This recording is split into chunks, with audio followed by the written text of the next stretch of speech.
Hey, good morning, and thank you for tuning in. Let me correct myself there. It's good afternoon. I've been working all day and don't even know what time it is. So, I want to talk to you today about whether or not you're really playing the long game, and also how I have come to believe over time that the long game is the only way to go. It's the only game worth playing if you're serious about creating a business, creating a brand, creating a meaningful income, and being able to really meaningfully give service and impact to other people. And you want to use social media to do it. You want to use the digital landscape to do it. I just really feel like many of us, I got lost in the weeds when I first entered this space, and I flitted and ran from thing to thing. Um,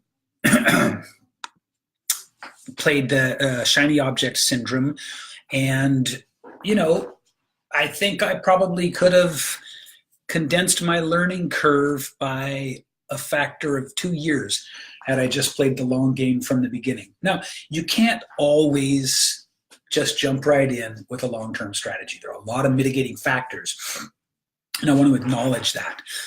But the sooner you can get clear on what it is that you offer, what are you really, what really is your position, what really is the thing you do, the service you provide, the outcome you create for people. And then when you know that, you got to double down and then double down on that doubling down. There's a lot of sort of false promises in the space that make it look like you can just jump in and start a business quickly. And for every person I've seen who it even looks like they did that, I've seen so many others fall to the wayside. It's got to be like 100 to 1, and those are not odds you want to play. You don't want to play the 100 to 1 odds. So I really want to just be a champion here of focusing on the long game. And so what is the long game? The long game is creating your personal brand, your positioning, and then, of course, what it is that you actually offer people strategically over time. That's the long game. The long game is not jumping into a bunch of Facebook groups and asking, like those sort of transparent attempts at trying to get people on calls that are disguised as helping. It's not following this new tactic. It's not listening to that one guru. Those are not the long game. The long game has to do with your focus, your commitment, your brand, your position, and how you build those things using consistency. Now, I'm going to say this, and I'll say it again, and then I'll say it again after that, and then I'll keep saying it because this is so important. There are people who have crappy things that they offer, and they're doing very well. And the thing that they have in common with those who with all other people who are successful, there's just one trait they all have in common: consistency. I brought up the people that are selling crappy stuff and whatever, and put them into the example because you would think that if you're selling crap, there's an old expression, you can sell a turd once, right? But if they're selling crap, there must be something that they're doing that allows them to do that. And the thing that they're doing is they're building a brand with consistency. Now, when you build a brand with consistency, it means you're constantly growing your awareness in people's minds. And how do the crap salespeople thrive with that? Because there's always new people coming in. But you don't sell crap. You don't offer crap. What you do is not crappy. So you don't have to worry about that. But the point I want to make is that consistency is the thing that everyone has in common who succeeds. It's all consistency. And what does consistency imply? It implies a long game strategy. So you've got to be willing to play the long game if you're serious. If you come into the space and you really plan to be a high 6 figures, 7 figures, 8 figures kind of a game player, you got to have consistency on your side. And so I want to talk a little bit about my favorite ways of leveraging consistency to grow your brand to grow your business and to really be able to create impact, right? Create income, create influence. So before I get into those things that are my favorite ways, let me define for you impact, income, and influence. I define income as lots of money coming in with high profit margins. Never the person who's doing 7 figures but only barely making 10,000 a month. That's not my idea of income. My idea of income is $50,000 a month you can spend, $100,000 a month you can spend, $200,000 a month you can spend, whatever it is. Lots of income. And the reason I want that, and I say that and I talk about that, is because lots of income creates lots of opportunities and lots of choices and lots of ability to play whatever game you're playing at a higher level. So lots of income is important. Not lots of overhead, not lots of gross, but lots of net. So what's influence? Influence is, do the top 20 people in your industry know who you are? Do the top 50? To the top 100? If you've gotten to where the top 100 people know who you are and would actually respond back to a message or a call from you, that's pretty good. If you've gotten to where the top 50 people would do that, that's much better. If you've gotten to where the top 20 would do that, would take your call and have lunch with you if you asked, even if they don't know you, that's influence. Why is that valuable? Because if you are at that level of respect and awareness, you can create much more freely with much more high potency, high power people, right? As of this live stream, there's this Tony Robbins, Russell Brunson, Dean Graziosi webinar that either has happened or is happening today or something like that. And all over Facebook, I'm seeing that over 200,000 people registered for this webinar. That's influence. For each of those 3 people, the reason they could do it with the other 2 is because they've created massive influence. And I don't know what they'll make on that. I imagine they're going to sell a $2,000 offer, and I imagine they're going to sell probably 10,000 copies of it or whatever, 10,000 units of it, and they're going to make whatever that math is. It's hundreds of millions of dollars. That's what it is. They're going to make crazy money off of that because they've taken the time to build their influence, right? So what's income? We define that. What's influence? We define that. What's impact? Impact is how many people you reach and how profoundly you reach them. How many people you reach is a matter of how many people you get in front of. How profoundly you reach them is a matter of how focused your message and your branding are. So those are the things that you should be thinking of and looking for. You should be looking to create higher levels of impact, influence, and income for yourself. That's sort of the holy trinity. It's the 3 legs of the stool. So now I want to talk about the best ways to go about that. And really, it's a 2-sided equation, in my opinion. One, you need to conscientiously, consistently, and steadily build your brand across social media by creating relevant content, and a lot of it. Content is still king. As far as I can see and as far as I'm concerned, I have not seen anyone's argument against content being king that made any sense whatsoever. Content is still king, but it's got to reach people, right? So you need to be prepared to have your content on all relevant social media platforms. Maybe a podcast, maybe a blog, whatever it is, it's got to be everywhere, right? You've got to be omnipresent.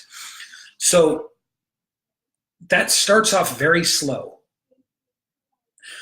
But over time, it has this compounding effect where at some point it just skyrockets up. And here's what happens when that skyrocketing occurs. You become that person that seems to suddenly pop up everywhere. And when you have that sort of wow factor, that brand cachet, that's very powerful. And then suddenly you now are in a place where your impact and your influence have risen, and your income will come with it if you have a strategy in place.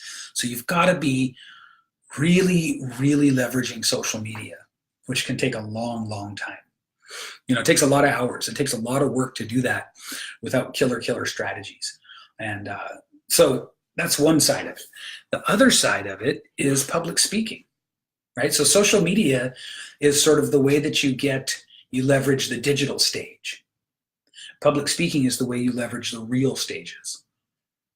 And there's nothing else, nothing on social media that compares to the power of powerfully, sorry about my sentence structure there, but the power of powerfully communicating your ideas and your message to people in person is nothing else touches it. Like nothing else comes close to that. So you can't do either of these things quickly, right? Stephen Covey once said, with people, fast is slow and slow is fast, right? And he's absolutely right. You've got to take time with people. You've got to create trust with people. You've got to get people to know you, then to like you, then to trust you. There's 3 gates there. Now, paying close attention to a consistent social media strategy will do it. That'll get you there. Also, combining that with speaking from stages, and you have got sort of the holy grail, right? That's sort of the key right there. Have those 2 things rocking and rolling all the time, and you're now playing the long game. So to recap, you need to go into this knowing who you are and what you offer. You've got to figure that part out. You've got to get some clarity on that. And by the way, as you progress and evolve, and you bring followers along with you, as you start to bring people along with you and get a bigger and bigger audience, you can change, but you can't change in the beginning. In the beginning, you've got to be dialed in. You've got to be on message. You've got to be like, this is me. This is who I am. This is what I do. This is what I stand for. This is what I don't like. Very clearly targeted. And again, as you grow and you get more and more people who are like invested in your journey, it's very easy to change. But in the beginning, you must stick to your guns. So that's the social media side of it. With speaking, you're going to create impact, influence, and income all at the same time. Speaking is sort of a thing separate from other things. There's something about the in-person effect. There's something about the proximity effect. There's something about seeing someone on stage who's very, very potent and powerful. And I want to stay away from the word charismatic, but somebody who's very engaging and real, and transparent and honest, and great at presenting, and has a focused, deliverable message that makes us feel like we know them, like them, and trust them. And this is where you're going to, in the shorter run, attract clients very, very easily. But even for that, you have to be ready, right? You have to have whatever your offers are refined. You've got to be able to talk about them very simply.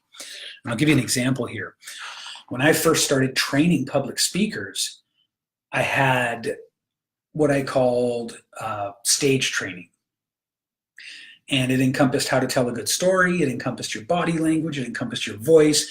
I borrowed from the disciplines of performance, theater, public speaking. I took from my own hundreds and hundreds of hours on stage as a musician and sort of extrapolated. It was very complicated to talk about.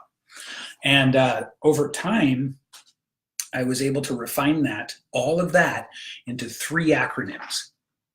Simple acronyms. For body language, the acronym is POISE. For vocal tonality, the acronym is SPEAK. And for storytelling, the acronym is, you guessed it, STORY. So now I can talk easily and effortlessly and off the top of my head about what I teach and how I teach it. Whereas before, there was no way for me to explain what I did without that being a speech. You don't want that. You want to be ready with your back-end offers, ready with your training, your coaching, your consulting, how to talk about it, how to enroll people in it. And once you have all that ready, when you get on stage, it becomes just an incredible positioning tool, and so easy and self-evident and so just effortless to attract clients that way. So you start to see how when you've got your long-term branding on social media through content and your consistent public speaking, you can not only start to make money in the short run, but also if you stick with these things over the long game, it becomes like the most powerful way you can reliably grow. I will stake my claim on it. I'll stake my reputation on it that if you were to do a combination of a lots of content strategy across multiple social media platforms, combined with actively speaking on as many stages as you could, in 1 to 2 years, you'd be further along than any other way of trying to grow your brand. And those years are going to pass anyway. And that's why the title of this is, Are You Ready for the Long Game? Are you in it for the long game? Because you need to be. You need to be focused on that long game. And the time is going to pass anyway, right? And if you are seen and perceived as running from thing to thing, people won't create know, like, and trust with you.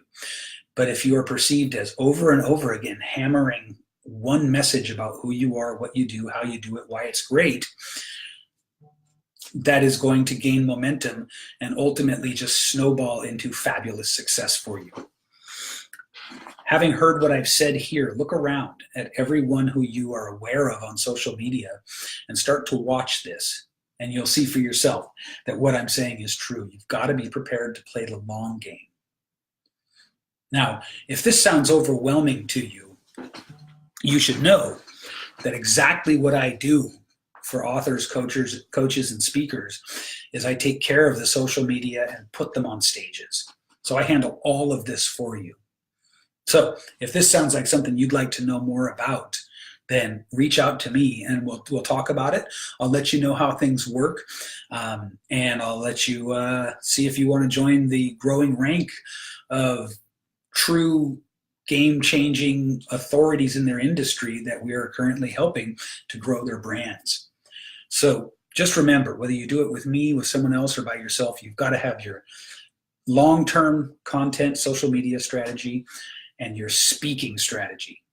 Those two together, that's all you need. You don't need anything else besides those, but you've got to stick with them and give them the time, energy, effort, and execution that they deserve. Thanks so much. I'll see you on the next one.